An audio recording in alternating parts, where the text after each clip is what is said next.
ഇന്നൊരു അടിപൊളി ഇഫ്താർ സ്നാക്കിന്റെ റെസിപ്പിയാണ് കാണിക്കുന്നത്. നല്ല എളുപ്പമാണ് ഇത് ഉണ്ടാക്കാൻ, അതുപോലെ തന്നെ നല്ല ടേസ്റ്റുമാണ് ഇത് കഴിക്കാൻ വേണ്ടിയിട്ട്. അപ്പോൾ നമുക്കിതെങ്ങനെ തയ്യാറാക്കുന്നതെന്ന് നോക്കാം. ആദ്യം നമുക്ക് ഇതിന്റെ ഫില്ലിങ് റെഡിയാക്കാനുണ്ട്.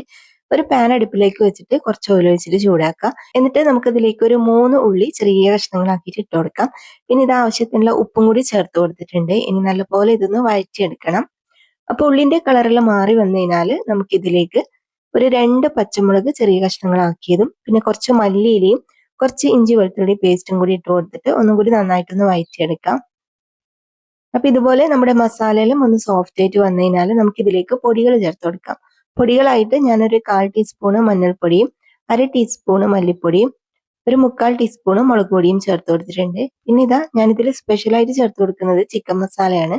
1 ടീസ്പൂണ് ചിക്കൻ മസാലയും കൂടി ചേർത്തിട്ട് നമുക്കിത് നല്ലപോലെ മിക്സ് ആക്കിയിട്ട് എടുക്കാം. ഈ പൊടികളുടെ പച്ചമണം മാറുന്നത് വരെ നന്നായിട്ടൊന്ന് ഇളക്കി കൊടുക്കാം. ഇനി നമുക്ക് 3 മുട്ട പുഴുങ്ങിയതിന് ശേഷം ഇതുപോലെ ചെറിയ കഷ്ണങ്ങളാക്കിയിട്ട് ഈ മസാലേന്റെ കൂടെ തന്നെ ഇട്ട് കൊടുക്കാം. ഇതുപോലെ കഷ്ണങ്ങളാക്കുന്നില്ലെങ്കിൽ നിങ്ങൾ ഗ്രേറ്ററിൽ വെച്ചിട്ടൊന്ന് ഗ്രേറ്റ് ചെയ്തെടുത്താലും മതി. പിന്നെ ഒരുപാട് ചെറുതായി പോരുത്, നമുക്ക് മസാലയിൽ ഇതുപോലെ കാണാൻ പറ്റണം കേട്ടോ. അപ്പൊ ഇതാ ഞാൻ മൊത്തത്തിൽ ഇതിലേക്ക് ഇട്ട് കൊടുത്തിട്ട് നല്ലോണം ഒന്ന് മിക്സ് ആക്കി കൊടുത്തിട്ടുണ്ട്.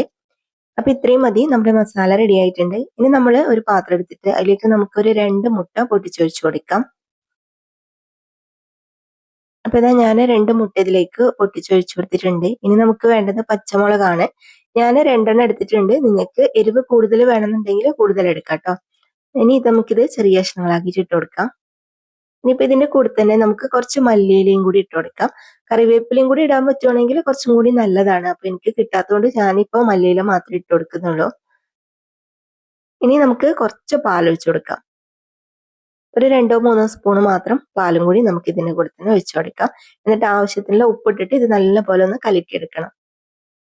അപ്പൊ ഇത് നല്ലോണം മിക്സ് ആക്കിയിട്ടുണ്ട്. ഇനി നമുക്ക് ഇതൊരു സൈഡിലേക്ക് മാറ്റി വെക്കാം. ഇനി നമുക്ക് വേണ്ടത് ബ്രെഡാണ്. എനിക്കിപ്പോൾ ഇതുപോലത്തെ റൗണ്ട് ഷേപ്പിലുള്ളതാണ് കേട്ടോ കിട്ടിയത്. നിങ്ങൾക്ക് ഏത് വേണമെങ്കിലും എടുക്കാം. അപ്പൊ നമുക്ക് ആദ്യം ഇതിലേക്ക് ഒരു മൈദ പശ റെഡിയാക്കാം. മൈദ കുറച്ച് വെള്ളം ഒഴിച്ചിട്ട് ഒന്ന് കലക്കിയെടുത്താൽ മതി. കുറച്ച് തിക്കായിട്ടുള്ള പേസ്റ്റ് പോലെ ആക്കിയിട്ട് എടുക്കണേ. എന്നിട്ട് നമുക്ക് ആദ്യം ഇതിന്റെ സൈഡിലേക്ക് ഒന്ന് ഇതുപോലെ ഒന്ന് തേച്ച് പിടിപ്പിച്ചു കൊടുക്കാം. ഇനി നമുക്ക് ഇതിന്റെ നടുക്കായിട്ട് കുറച്ച് മസാല വെച്ച് കൊടുക്കാം. മസാല വെച്ചതിന് ശേഷം നമുക്ക് ഇനി ഇതിന്റെ മുകളിൽ ഒരു ബ്രെഡും കൂടി വെച്ച് കൊടുക്കണം. അപ്പൊ അതിന് മുമ്പായിട്ട് നമുക്ക് ആ ഒരു ബ്രെഡിന്റെ സൈഡിലും കൂടി ഈ മൈദന്റെ പശ ഇങ്ങനെ ആക്കി കൊടുക്കാം. ഇതുപോലെ ആക്കിയതിന് ശേഷം നമുക്കിതാ ഇതിന്റെ മുകളിൽ ഇങ്ങനെ വെച്ചിട്ട് നന്നായിട്ടൊന്ന് പ്രസ് ചെയ്ത് കൊടുക്കാം. സൈഡിൽ ഇതേപോലെ ഇങ്ങനെ നന്നായിട്ട് പ്രസ് ചെയ്ത് കൊടുത്താൽ ഇത് നല്ലപോലെ ഒട്ടി നിൽക്കോട്ടെ. അപ്പൊ ഇത് റെഡി ആയിട്ടുണ്ട്. ഇതുപോലെ തന്നെ നമുക്ക് എല്ലാം റെഡിയാക്കിയിട്ട് വെക്കാം. ഇനി നമ്മൾ ഒരു ദോശക്കല്ല് അടുപ്പിലേക്ക് വെച്ച് കൊടുത്തിട്ട് കുറച്ച് ഓയിലാക്കി കൊടുക്കുക. കുറച്ച് മതി, നമ്മളിത് ഷാലോ ഫ്രൈ മാത്രമേ ചെയ്യുന്നുള്ളൂ.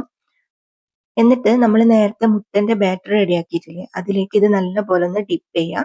എല്ലാ സൈഡിലും നല്ലപോലെ ഒന്ന് ഡിപ്പ് ചെയ്തതിന് ശേഷം നമുക്ക് ഈ ദോശക്കല്ലിന്റെ മുകളിലേക്ക് വെച്ച് കൊടുക്കാം. ഇതിപ്പോ ചെറിയ ദോശക്കല്ലായതുകൊണ്ട് ഞാനിപ്പോ 3 മാത്രമേ ഇതിലേക്ക് വെക്കുന്നുള്ളൂ. നിങ്ങളുടെ കയ്യിൽ വലിയ ദോശക്കല്ലെല്ലാം ഉണ്ടെങ്കിൽ നിങ്ങൾക്ക് മൊത്തത്തിൽ ഒരുമിച്ചിട്ട് ഫ്രൈ ചെയ്തെടുക്കാൻ വേണ്ടി പറ്റും.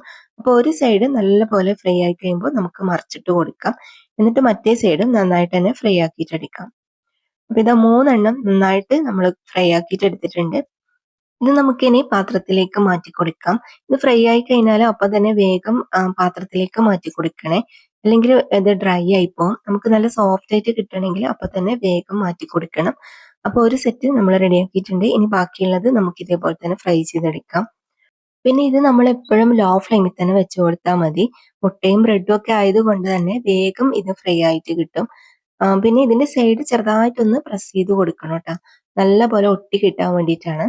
അപ്പൊ നമ്മൾ 2 സൈഡും ഇതുപോലെ ഫ്രൈ ചെയ്തെടുത്തു കഴിഞ്ഞാൽ നമ്മുടെ അടിപൊളിയായിട്ടുള്ള സ്നാക്ക് റെഡിയാവും. അപ്പൊ ഇതാ നമ്മുടെ അടിപൊളിയായിട്ടുള്ള ചായ പലഹാരം റെഡി ആയിട്ടുണ്ട്. നല്ല സോഫ്റ്റ് ആയിട്ടുള്ള ഒരു ചായക്കടിയാണ് കേട്ടോ ഇത്. ഇനി ഇത് കട്ട് ചെയ്തിട്ട് ഇതിന്റെ ഉൾഭാഗത്ത് എങ്ങനെയുണ്ടെന്നും കൂടി ഞാൻ കാണിച്ചു തരാം. നമ്മൾ കട്ട് ചെയ്ത് കഴിയുമ്പോൾ ഇതിന്റെ ഉൾഭാഗത്ത് ഇതാ ഇതുപോലെയാണ് ഉണ്ടാവുക. അടിപൊളി ടേസ്റ്റ് ആണ്. അതുപോലെ തന്നെ നമുക്ക് പെട്ടെന്ന് ഉണ്ടാക്കാൻ പറ്റുന്നതുമാണ്. ബ്രെഡും മുട്ടയും ഉണ്ടെന്നുണ്ടെങ്കിൽ നമുക്ക് എളുപ്പത്തിൽ ഉണ്ടാക്കാൻ പറ്റും. അപ്പൊ ഇന്നത്തെ റെസിപ്പി നിങ്ങൾക്ക് എല്ലാവർക്കും ഇഷ്ടമായിട്ടുണ്ടാവും എന്ന് വിചാരിക്കുന്നു. വീഡിയോ ഇഷ്ടമായാൽ മറക്കാതെ ലൈക്കും ഷെയറും കമന്റും ചെയ്യുക. ഇതുപോലുള്ള റെസിപ്പികൾ കാണാനായിട്ട് നമ്മുടെ പേജ് ഫോളോ ചെയ്യാനും യൂട്യൂബ് ചാനൽ സബ്സ്ക്രൈബ് ചെയ്യാനൊന്നും മറക്കരുത്.